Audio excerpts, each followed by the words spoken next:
Okay, so I want to talk about my old media teacher that I had, and I mean in high school, not in college. So the UK school system has changed so many times. Like, I'm pretty sure every year they go, okay, sorry, you were really failed last year, and this year we're gonna really fix it, and then you repeat the same year. At this time, I was in my first year of GCSEs, but because when I did GCSEs, you had all your required subjects, which are like core subjects, and then you got to choose a few, and I think we got to choose 4, and I originally chose history, RS, which is like religious studies, but also included general philosophy as well a bit. And then I did drama and German. And I got a tutor for German who, bless her, she was such a lovely woman. I'm not going to name her, but I was really good at German for years 8 and 9. In year 7, which was the first year of high school, I had this same lady for German and I sucked at it, and I was like, oh, maybe I'm just not good at languages in German, which I'm still not great. I really, like, I have to aggressively do it like every week, or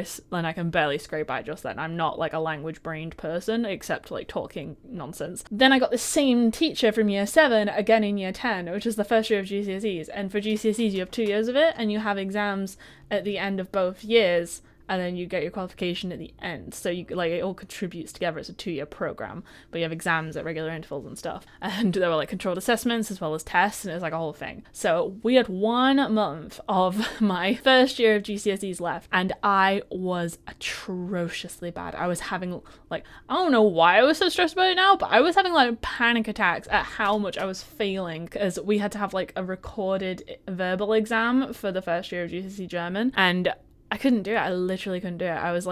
I was in the studio at my school, and I was like on the radio where I had a show with a friend for that year and like the following year, and it was supposed to be an environment I was really relaxed in. I just couldn't. I was like crying. It was so bad. And it was more infuriating because I had been very good at it, and this woman's teaching methods, she had loads of amazing students, but they just didn't compute with my brain. It sucked the language out of me. So around this time, I was like thinking, what do I actually want to do for a career? And although knowing another language would be great, it definitely didn't require I know another language. I wanted to get into the media, videography type stuff. I hadn't quite got far into the other elements of media marketing and digital marketing and all that sort of stuff, and I hadn't like got that far yet. I just knew I wanted to do video and content creation type stuff, and I was that weird YouTube girl from like the previous few years. Like, people knew I was the girl who made vlogs and made videos about herself, and they obviously ripped into me for it, and I didn't really care, but that was like a thing I was known for. And I realized this really sucks. Why did I not sign up for media studies? So I wanted to transfer over to media studies. The thing is, media studies at GCSE level is basically like the same principles as English literature, where you like analyze story tropes and characters and themes and like visual metaphors and stuff. Well, visual metaphors in English, and then visual metaphors in media.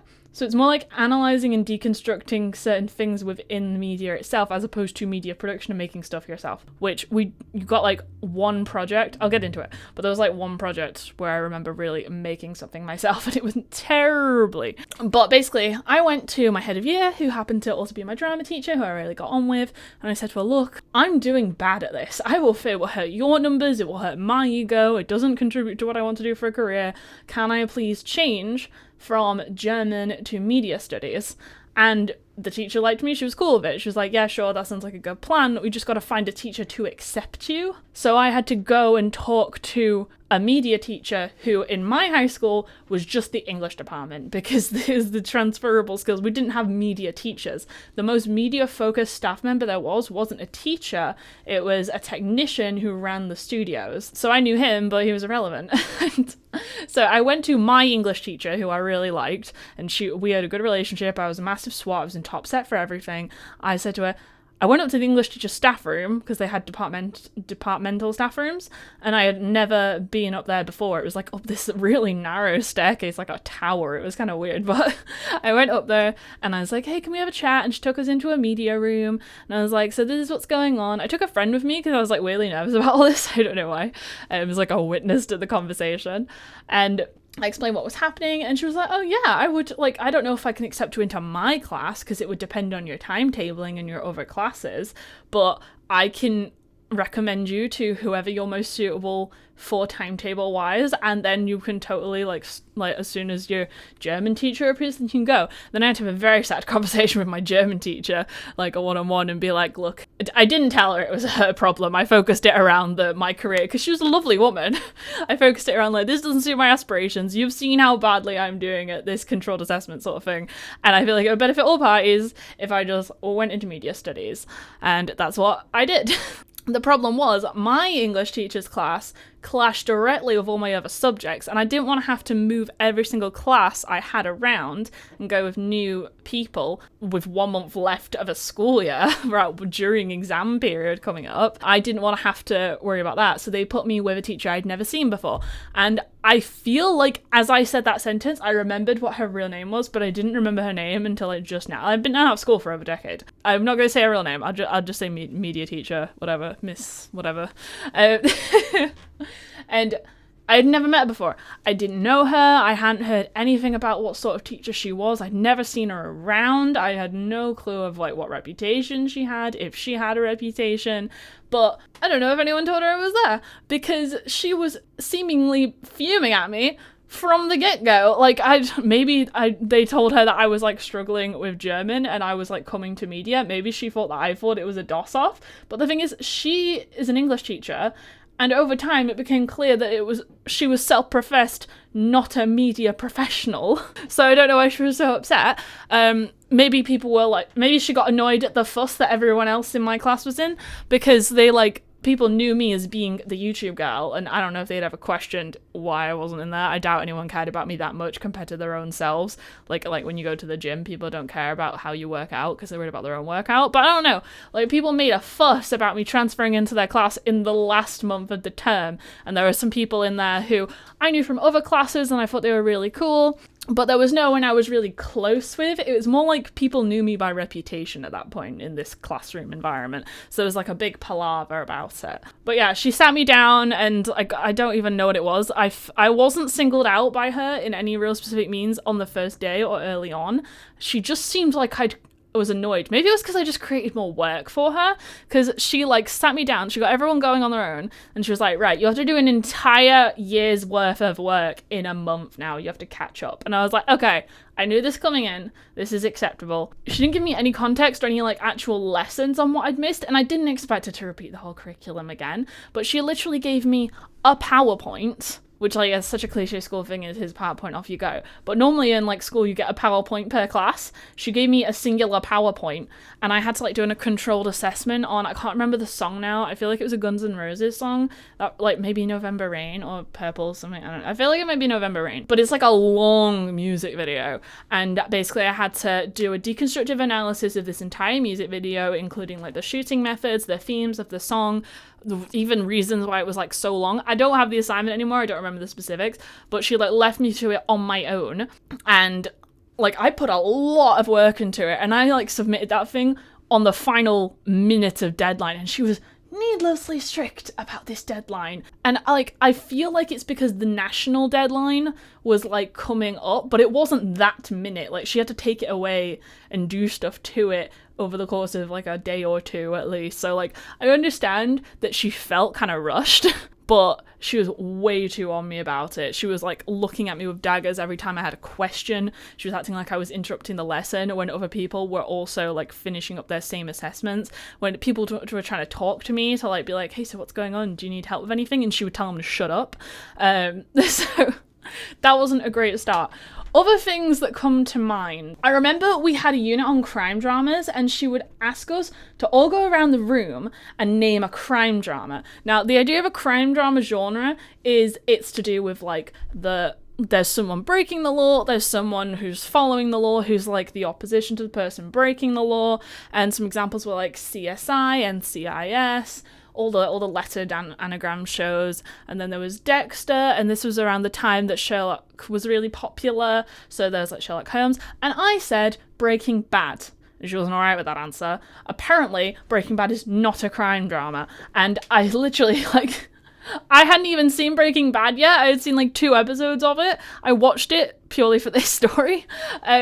I knew it because it was really popular, and it's about a guy making meth and trying to enlist his student to also partake in meth dealing, and then his brother-in-law is like a drug cop. I think it was a brother-in-law. I don't know, maybe some kind of relative was a drug cop. And she was like, no, it's not a crime drama. So then I started explaining, like, no, we've got the protagonist and the antagonist. She was like, she listed off all the character archetypes, like the typical thing, like there's the protagonist, the antagonist, the helper, the dispatcher, you know, all that sort of stuff. She mentioned them all. I'm realizing now that I forgot to mention the main reason that she opposed the idea that Breaking Bad was a crime drama is because the person doing the crime was the protagonist, and she was like, it's impossible because he's a bad guy, so the bad guy is not the protagonist. And it was like, but the protagonist means main character, not good guy, and she was convinced it just meant the good guy. So the fact that the protagonist was the one making meth meant that it wasn't a crime drama. So I started listing who the characters were who fit into these roles, and I mentioned it has these tropes of a crime drama.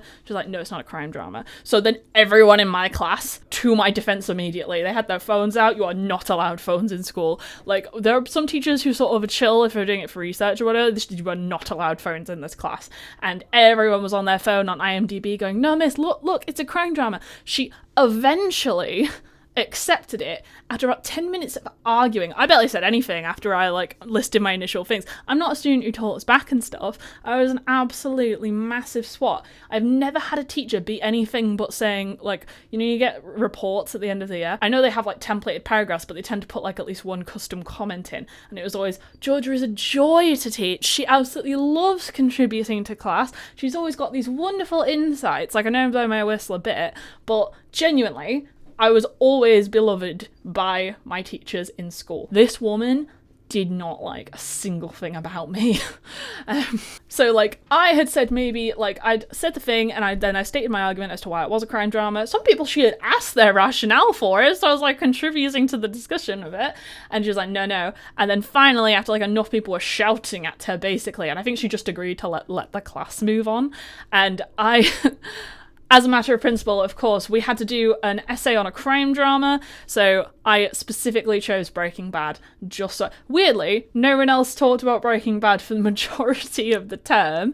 The assignment for that term was I remember one time we all had to get a clip on YouTube, a minute-long clip of any crime drama we wanted. As long as you could get a link on YouTube, then she would let you pick any 1-minute clip, and you had to stand up in front of the class and give a real-time analysis of the clip and explain what's going on. And that day I had gone to school. I think I had a dentist appointment or something. There was a reason I was getting in late. Maybe I was a bit sick, but I was off the majority of the day.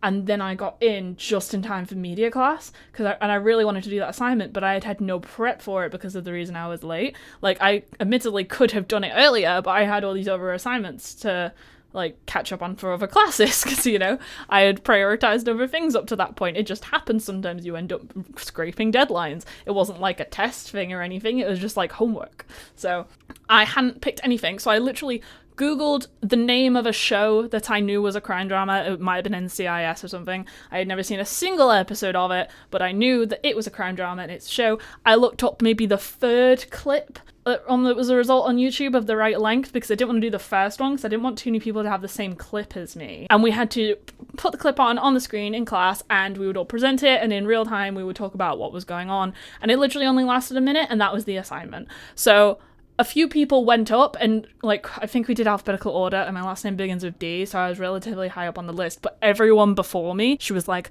oh, you've not tried. None of you put any effort into this. You've done it so last minute. And maybe some of them did, but I knew some of these kids, and they weren't geniuses. And I feel like they genuinely put in a lot of work. I heard people talking about it. They make you line up outside the door before class, no matter how old you are. So you have permission before you go into the classroom. And while we were waiting for the teacher to unlock the door, we could hear people having conversations about, oh, I found this clip, I did XYZ, I really like this show. Oh, I put so much planning into this. She was tearing these kids apart for not trying, not preparing. Whereas I had legitimately got it that morning, maybe not that morning when I arrived, so maybe an hour before I presented it, watched it one time, and then just started theorizing what I could talk about in the class. And I'm pretty sure the scene from this NCIS episode. It was a scene of like they had discovered a body. This wasn't the crime itself. This was the main cast guys. Don't know their name. Never knew their name. The main cast guys who were like having a discussion, bouncing back and forth, talking about it. They had seen the body and they were walking out of the crime scene to the outside world before they transitioned into the next part of the investigation. I remember very distinctly talking about like, oh, because the way they're going back and forth in the conversation, first there's this one guy leading the discussion and this other guy is leading the discussion, and that parallels with the fact that when they're walking through this dark corridor with each other, the one leading the conversation is at front and then the other one takes over and walks in front of the other, and that was like a whole thing. And then at the end of it, I was confused. I felt like I was being gaslit almost, because I finished and she was like, that is an example of someone who was well prepared and truly understood the assignment and put work in. You can tell they put work in. We didn't have to present anything written for this assignment. So I felt really bad that everyone is getting reamed out for not trying, and I was probably the person who put in the least effort on that occasion, and I got the glowing commendations. I don't know what happened, but like, I don't know if she was trying to make up for the previous crime drama incident. I don't know. But that was just a bit confusing to me. Then there was another thing that I remember. And okay, so we had to do, it was like a news report, or we had to choose a type of video to record. And I thought this was my time, right? I was the videographer. What we all had to do is we all had to plan a video of some sort, and they always do it to like traditional TV like tropes that you couldn't do a vlog or anything like this. Had to be like an accepted genre that has existed since the age of television, and you had to do like either a news report, weather report, talk about something that had happened around school as the news report. I don't remember what I did. Like maybe there was an interview option, but I don't remember what I did. But basically, the assignment was you had to edit something, and we had to create something to edit. So we all had time booked in the studio. You did your slot. Maybe you got another classmate to like be your talent, so you could direct them. I think I like swapped with one girl. We like did each other's stuff. She was a girl who was really quiet. I don't even remember her name. But I don't think I ever knew her name really. She was really quiet. We sat next to each other like on the computers when we used them. We had like assigned seats, and then she was like my person who was on camera, and there was this one guy who was in my form. I remember him real distinctly. I'm not going to name drop him, but we were like always next to each other in class, so if he watches this, he's going to know because our names were like after each other in the form register. Okay, balloons. He was sat across from me in this media classroom, because there's like rows of computers, and we were sat like back facing each other, but he turned around and went, oh my god, Debbers, it's your time, this is your game. Oh, YouTube DJ Debbers, she's the best. I had so many kids in school who called me DJ Debbers because I did do the radio, but it was weirdly popular after a while. And like originally it definitely started as like teasing and like not bullying in the sense that I don't even think the kids who did it said think it was bullying, but you know, it kind of was. But a lot of people call me DJ Debbers. I really didn't mind. But it was like, yeah, this is your thing, time to go. And the media teacher, absolutely hated that everyone was hyping me up so much. I could see it like viscera in her eyes, and she didn't like that there was a student who knew more than her about how to edit videos. And I know I knew more than her about how to edit videos, not just because I knew more than anyone else in the room about how to edit videos and I had more experience with it. She told us on the last day of I was there for a month before like the first year of GCSE media ended.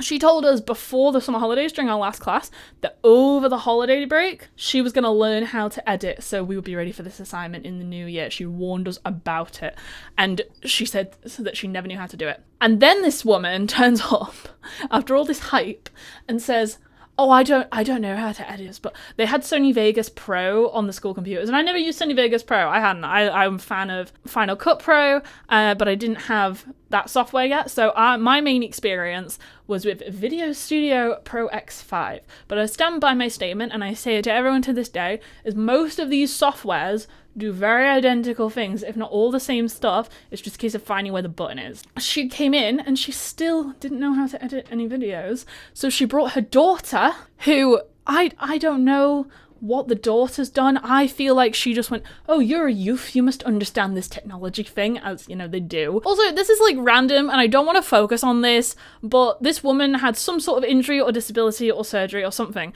that required that she always have a very ergonomic wheelie chair. And if any other teacher tried to steal her chair, there was absolute pandemonium. And remember, we have to like go up this super big staircase that was like a tower to get to the staff room, but the door next to the staff room was the media room, so we always had to go up with it. So she like had problems walking, but there was something about the way she wheeled around on her chair, angry at all times. It just added another level to this. And it just really gave this idea of, oh, I'm too frail and you can't do anything against me because it's like a hate crime energy. She never said that, but it was that vibe. And she brought her daughter in almost like, oh, I'm too elderly to let. She definitely wasn't. She was like maximum 45. And like, I'm not going to say she was glowing with youth or vigor, but she was not that old. And she brought in her daughter, who was like maybe not an adult, but like an older than us teenager. And we were like 15, 16, everyone in the room at the time. So she brought her in to teach how to edit. And you know what the daughter knew how to teach us about? I don't know why she was there, she wasn't getting paid. But she literally taught people how to use the cut button, the delete button, so you can cut and delete clips and you can trim clips and stuff. And then she also told everyone that after every single edit you make, every single cut you make, every little adjustment, there was some people getting fancy teaching themselves how to use transitions. After every tweak you make, you must render it. And then when you're done, you export it out. What didn't mean if you were done, like not if you were done with the assignment, like for the day before the class was over. Every time you're done, you have to export it. And then you've got a final video. Just, I don't know.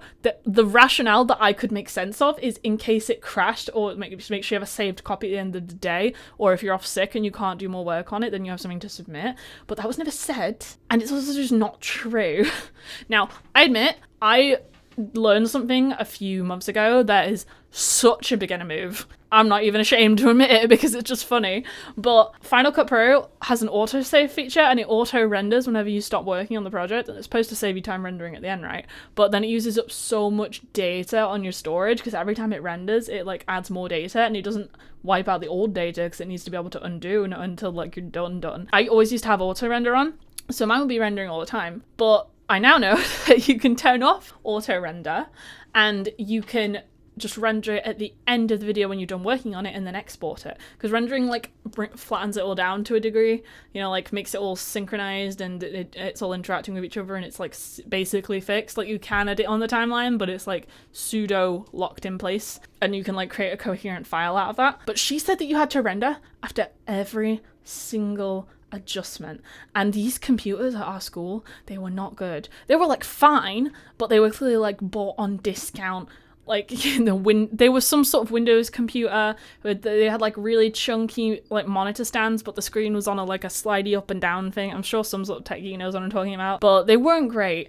So after every single edit, most of the students in the room were doing like a cut and then delete the clip and then export. But exporting took forever. It took so long. People would spend the majority of classes, like double periods, waiting for these videos to render. And then when people actually had to export them, she was like, the deadline is this minute. The deadline is the end of this class. If you don't hit the deadline, then you're not going to pass the assignment. People have been working on this for weeks. It was like the whole project for the term. It was months and months of work. People had done fought through it. No one made anything good. Let's be real. It was like even I didn't make anything good because I felt I had better more resources at home, and I wasn't allowed to use them because everyone had to be on an equal playing field. I don't know, maybe she was grading on a curve, but I really don't think the UK did that. We just have a set marking criteria and then you have to reach it and get certain points. I don't know. No one made anything good, but most people were panicking at the end going, oh miss, I'm gonna miss the deadline because the computer's so slow. And she's like, oh well, that's your problem then.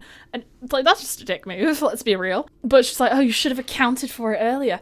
But the more edits you after a while, halfway through this mess, once we got to editing our projects, people were all constantly turning around asking me for advice, asking me, Debs, what should I do? How do I do this edit? And I'm like, look, I don't know this software too well, but I'm pretty confident that this is what you're trying to achieve, and this is what you need to Google if you're trying to get a tutorial for it. That was what I mostly told people, is what correct terms were to Google. And she never liked this. She was like, you should all focus on your own assignments. It wasn't like you definitely have to be silent, but it was like you should have your headphones on, listening to your audio. It was just bad. She really hated that I was helping anyone when she had gone through the hassle of bringing her daughter in, and maybe I was showing up her and her daughter, I don't know. But most people didn't hit that deadline. I'm pretty sure sure there was a riot that I hit the deadline because I knew that I didn't always have to render every 5 seconds. So I had rendered it all the previous class, and then I just spent the last class exporting and it was done. It wasn't good, but it was done. So I wasn't at this argument that happened, but I'm pretty sure people basically raided the English staff room at the end of that class to be like, look, it's your computer, it's not my fault. And yeah,